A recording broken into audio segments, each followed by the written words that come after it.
మానసిక దివ్యాంగుల కోసం కరీంనగర్ లో భవిత సెంటర్ ను ఏర్పాటు చేశారు.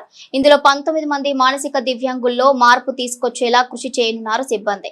పిల్లలకు ఫిజియోథెరపీ, స్పీచ్ థెరపీతో పాటు పౌష్టికాహారం అందించేలా చర్యలు చేపట్టనున్నారు. జిల్లా కలెక్టర్ పమిల సత్పతి ప్రత్యేక చొరవతో జిల్లా కేంద్రంలో భవిత సెంటర్ ను ఏర్పాటు చేసినట్లు ఇన్ఛార్జ్ జ్యోతి తెలిపారు.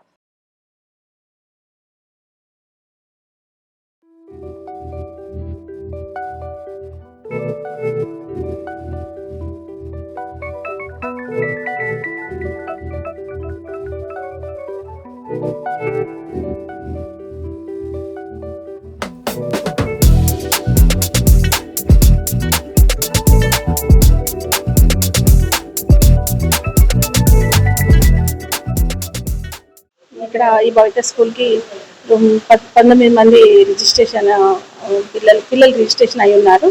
ఇక్కడ మేము పిల్లలకి ఫిజియోథెరపీ, స్పీచ్ థెరపీ ప్రతి బుధవారం రోజు డాక్టర్ ఎంఎన్ రెడ్డి గారు వచ్చి ఫిజియోథెరపీ చేస్తారు.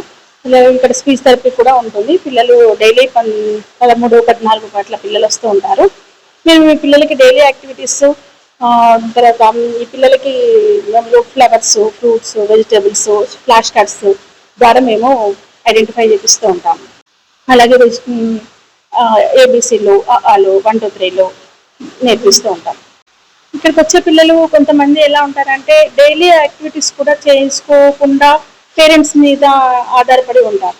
అలాంటి పిల్లలకి కూడా మేము టాయిలెట్ ఎలా కంట్రోల్ చేసుకోవడము, ఎక్కువసేపు కూర్చునేలాగా ప్రయత్నం చేయించడము, అలాంటివి కూడా మేము పిల్లలకి డైలీ యాక్టివిటీస్ కింద చెప్తూ ఉంటాం.